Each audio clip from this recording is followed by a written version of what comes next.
విశాఖలో drugs rocket దుమారం రేపింది. ప్రశాంతంగా ఉండే సాగర తీరం ఒక్కసారిగా ఉలిక్కి పడేలా చేసింది డ్రగ్స్ దందా. ఒకటి కాదు, రెండు కాదు, ఏకంగా దాదాపు 50,000 కోట్లకు పైగా విలువ ఉంటుందని భావిస్తున్న 25 కిలోల మాదక ద్రవ్యాలు బయటపడ్డాయి. ఇంత పెద్ద మొత్తంలో డ్రగ్స్ పట్టుబడడంతో అంతర్జాతీయ ముఠాయి విశాఖ మీద కన్నెసాయి. నిషేధిత మత్తు పదార్థాల మాఫియాలో సాగర తీరం చిక్కుకుందా అన్న అనుమానం కలుగుతోంది.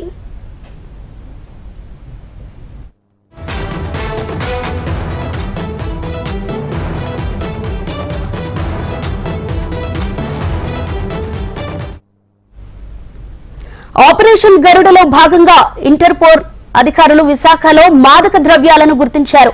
బ్రెజిల్ నుంచి విశాఖకు ఈ నెల 16న భారీ లోడుతో షిప్ వచ్చింది. రంగంలోకి దిగిన సిబిఐ అధికారులు విశాఖలో ఉన్న తమ బ్రాంచ్ అధికారులతో పాటు కస్టమ్స్ ను అప్రమత్తం చేశారు. అంతా కలిసి ప్రత్యేక బృందాలుగా ఏర్పడ్డారు. విశాఖకు చేరుకున్న కంటైనర్ లో ఏమి తరలించారన్న దానిపై నిఘా పెట్టిన అధికారులు డ్రగ్స్ ఉన్నట్లు గుర్తించారు.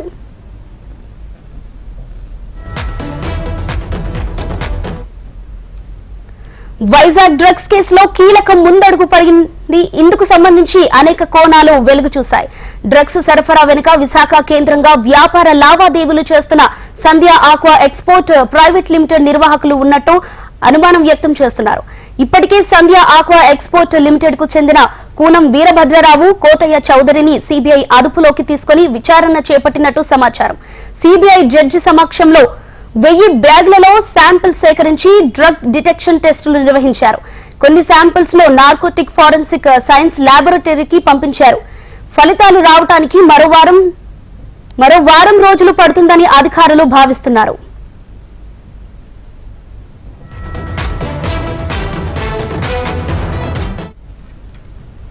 ఇదిలా ఉంటే ఈ ఏడాది కొత్త ఫీడ్ ఫ్యాక్టరీ ప్రారంభించామని బ్రెజిల్ నుంచి డైడ్ ఈస్ట్ ముడి పదార్థం అర్థం చేసినట్టు సంధ్య ఆక్వా ఎక్స్పోర్ట్ ప్రైవేట్ లిమిటెడ్ నిర్వాహకులు చెబుతున్నారు. జనవరి 14న ఆర్డర్ చేస్తే ఈ నెల 16న సరుకు కంటైనర్ లో విశాఖకు వచ్చిందని చెబుతున్నారు.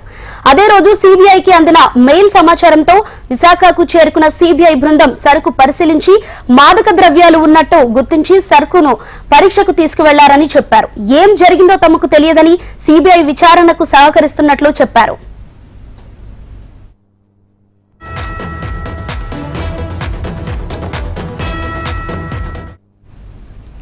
శాంపిల్స్ సేకరించిన సమయంలో సిబిఐ ప్రాథమిక పరీక్షలు నిర్వహించింది. ఈ టెస్టులో ప్రమాదకర 6 రకాల నార్కోటిక్ డ్రగ్స్ ఉన్నట్టు సిబిఐ అధికారులు నిర్ధారణకు వచ్చారు.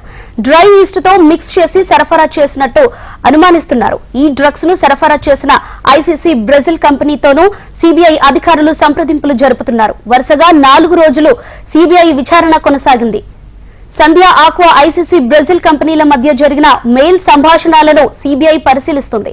సంధ్య ఆక్వాకు సంబంధించిన పూర్తి వివరాలను సేకరించేందుకు సిబిఐ ప్రయత్నిస్తోంది. పూర్తి వివరాలు సేకరించిన తర్వాత తదుపరి చర్యలు ఉండనున్నట్లు తెలుస్తోంది.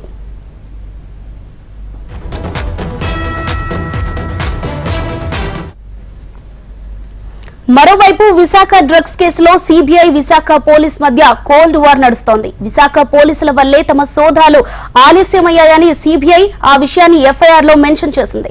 దీంతో సిబిఐపై విశాఖ సిపి రవిశంకర్ ఫైర్ అయ్యారు. తమ వల్ల సోదాలు ఆలస్యమయ్యాయనడంలో సరికాదన్న సిపి కంటైనర్ టెర్మినల్ తమ కమిషనరేట్ పరిధిలోకి రాదన్నారు. కస్టమ్స్ ఎస్పీ పిలిస్తే తాము వెళ్లామని, సిబిఐ కేవలం డాగ్ స్క్వాడ్ ను అడిగితే ఇచ్చామని సిపి క్లారిటీ ఇచ్చారు. సిబిఐ విధి నిర్వహణకు తమ వల్ల ఆటంకం కలగలేదన్న సిపి డ్రగ్స్ కేసును పూర్తిగా సిబిఐ దర్యాప్తు చేస్తుందన్నారు. విశాఖలో డ్రగ్స్ పై ఉక్కుపాదం మోపుతుందన్నామని సిపి రవిశంకర్ స్పష్టం చేశారు. ఏదైతే ఇప్పుడు ప్రచారం ఏదైతే జరుగుతుందో ఇక్కడ గవర్నమెంట్ ఆఫీషియల్స్ వెళ్లి అక్కడ అడ్డంగా వచ్చారు, అది అవాస్తవం. అంటే దాన్ని డిఫరెంట్ గా ఇంటర్ప్రిట్ చేసుకున్నారు. వాళ్ళు రాసింది వాళ్ళ టెక్నికల్ టర్మ్స్ కోసం రాసుకున్నారు, టెక్నికల్ సీజర్ దానికోసం వాళ్ళు రాసుకున్నారు. కానీ మీరు ఈ విషయం సిబిఐ ఆఫీషియల్స్ ని కూడా ఫోన్ చేసి కనుక్కోవచ్చు. We are all on deputation to election commission of India and we have no political what you call pressure or any leanings or something like that. వాళ్ళు మమ్మల్ని పిలిపించారు కాబట్టి, ఎందుకంటే వాళ్ళ దగ్గర అప్పుడు డాగ్ స్క్వాడ్ లేదు. ఆ డాగ్ స్క్వాడ్ కోసం అక్కడ ఉన్న కస్టమ్స్ ఎస్పీ కస్టమ్స్ ఎస్పీ ఎవరైతే ఉన్నారో ఇక్కడ పోర్ట్లో he called us and he requested to send the dog squad for finding out, sniffing చేసుకొని అది తెలుసుకోవాలని చెప్పేసి ఆ ఉద్దేశంతో పిలిపించారు. వాళ్ళే ఫోన్ చేసి రిక్వెస్ట్ చేశారు, లేకపోతే మాకు తెలిసేదే కాదు. యాక్చువల్లీ అక్కడ మా పరిధి కూడా కాదు, ఎందుకంటే that is a private port, JN Bakshi owned private port కాబట్టి అక్కడ వెళ్ళేది కాదు, మా జ్యూరిస్డిక్షన్ కూడా కాదు అక్కడ, until unless they call. So అక్కడ కస్టమ్స్ సూపరింటెండెంట్ ఆఫీస్ ఉంది లెఫ్ట్ సైడ్ లో as you enter in side.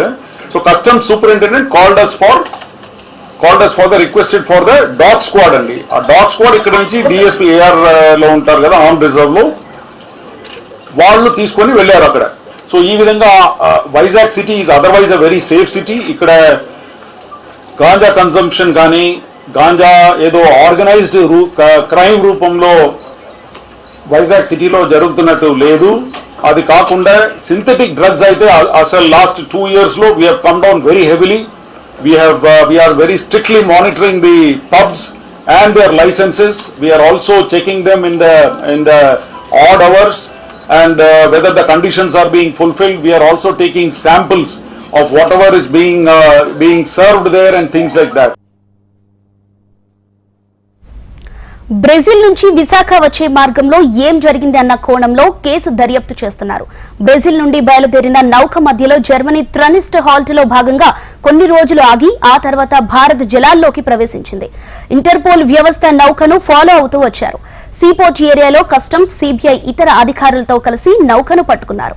నౌకలోని container delivery Visakha address తో ఉండటంతో ఇక్కడికి చేర్చి దర్యాప్తు చేస్తున్నారు. విశాఖ కేంద్రంగా డ్రగ్స్ మాఫియా డీల్ చేస్తుందా, లేక విశాఖని డెస్టినేషన్ గా మార్చుకుని డ్రగ్స్ మాఫియా లావాదేవీలు చేయాలనుకుందా అన్న దానిపై అనుమానాలు వ్యక్తమవుతున్నాయి.